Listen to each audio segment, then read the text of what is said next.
What's up, guys? It's Team Stamp West. I'm here with my dude, Alex. Alex, how's it going? Pretty good, man. Pretty good.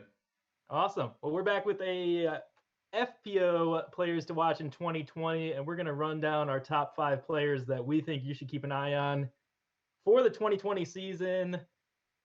Like the last one, breaking it down to 5 was extremely difficult. Yeah, we went back and forth a lot on this.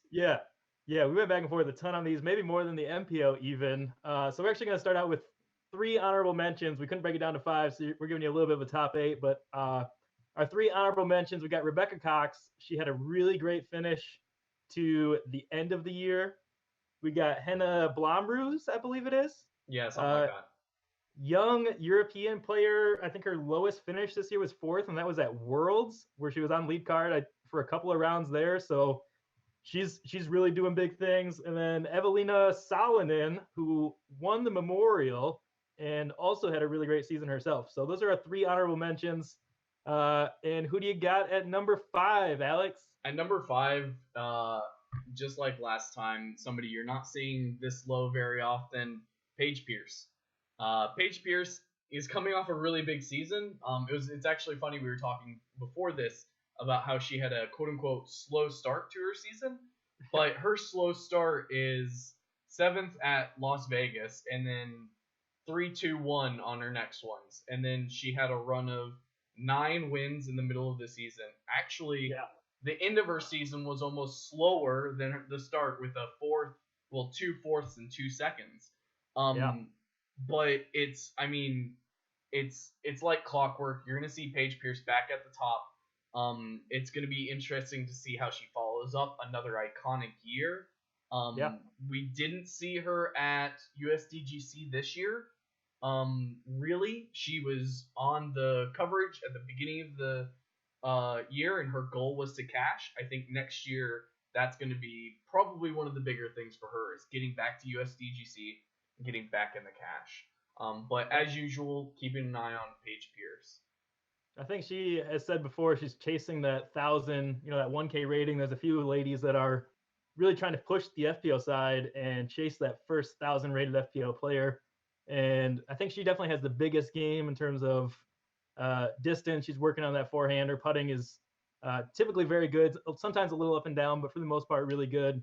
So keep an eye on her in 2020 as she kind of keeps pushing for that. Oh, yeah. Who's at number 4, man?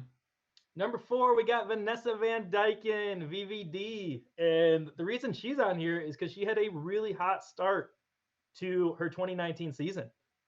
She was in the mix at just about every tournament that first half of the season, on a bunch of coverage, knocking on the door, really trying to push for a really big early season win. And then mid-season, she had an injury. And I think she had posted on her Facebook or her Instagram that she kind of tried to play through that injury, and that didn't really serve her very well. And so the back half of her season, unfortunately, suffered a little bit because of that injury, and she wasn't quite hitting those top 4, top 5 finishes like she was early in the season. So I think she's a really interesting person to watch in 2020, because if she does come back healthy and is knocking on the door with those 4th, 5th place finishes, she could very easily take down a big win early in the season next year. Oh yeah, I think my big thing about Vanessa is she was changing sponsors, so it's a whole new bag.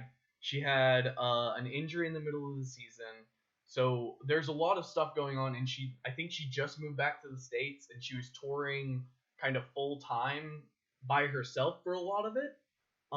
So there were a lot of factors that kind of built into her season, and she was still coming out and really, really putting up some good finishes. I think next year has an opportunity to be a really, really big year for her. And again, I mean, there's a reason she's on the list. And it's something to see about that sophomore season.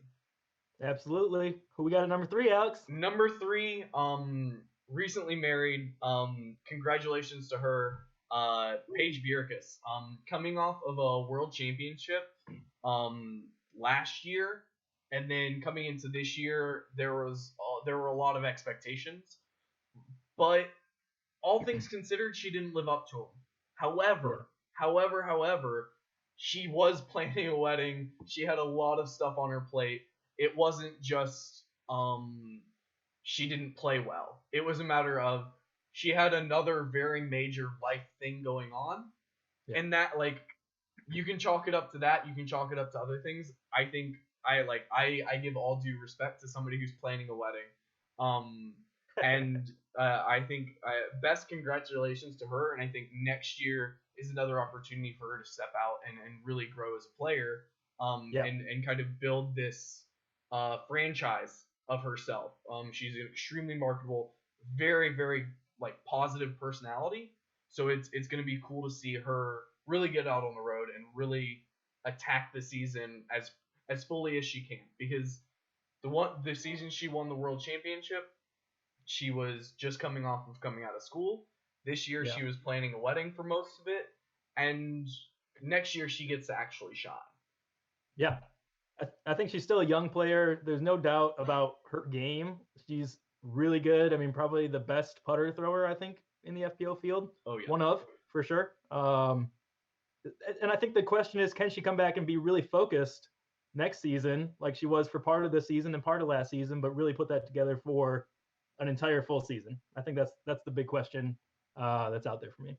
Okay, number two. Number two is my good friend Hailey King. I think this is a name that just about everybody knows. You know, she's active on social media. She's on a lot of coverage, lots of feature cards. Just a super nice, really cool, still younger herself. She's still working, I believe, on graduating high school or just graduated high school. So she's been working on that, I know, as she's been touring too. So similar to Paige, she has some life things that she's got to take care of still while she's on the road. Life doesn't always stop for these pros. But she had a really good season. 4 top 5 finishes at Disc Golf Pro Tour events. Later in the season, I know she was battling some health issues. I think she had some issues with her back, and I think with maybe one of her fingers too or something. But just some minor issues that seemed to hold her back from that really, that 120% that these ladies have to be to win. And especially if you're trying to beat, the big 3 or the big 4 names that are out there, you really gotta have all of it to beat them. So I think the big question around Hailey is, can she stay healthy and can she really pull it all together and come out and win a big one next year, or even a couple big ones? I don't think there's any question about her game, forehand, backhand, putting. I mean, she's an all-around player. Can it all come together for a full tournament? I mean, as we were saying before, I think she's one of the most marketable names in the game right now. Her upside is massive. She seems to have a head on her shoulders that has her going in the right places. She's making good friends with the people in the game. And she just seems like she's really focusing on making herself better, making it so she has the best opportunity to do as much as she can in the sport. I think she's genuinely one of the most marketable players in the women's field, potentially in the entire game. The upside is just huge. I think kind of similar to Eagle in the sense that I think she has a really, really big upside. It's just a matter of climbing her way to that point. Yeah. Kind of like you said, I think this was her second year pretty much full-time touring. So she's building that experience. We had talked about that a little bit with Eagle as well, getting those seasons under your belt, knowing the ins and outs of these courses, and being in some of those high-pressure situations that you just can't simulate aside from being out on the course. Exactly. Yep. So who do we got at number one? Number one, I think I think it was clear to both of us. She took the world by storm, both literally and figuratively. It's Kristin Tattar. She just signed a huge deal with Lat 64. She won the U.S. Women's Champ, the first European to win the U.S. Women's Championship, and she's already posting training videos on Instagram.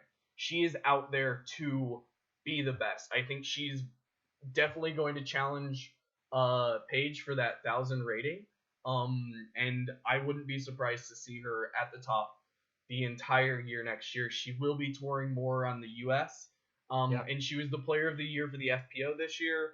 She was awarded the best female athlete in the city she's from. It's just there's so much going on with Kristin. I think she is going to be a star to watch next season.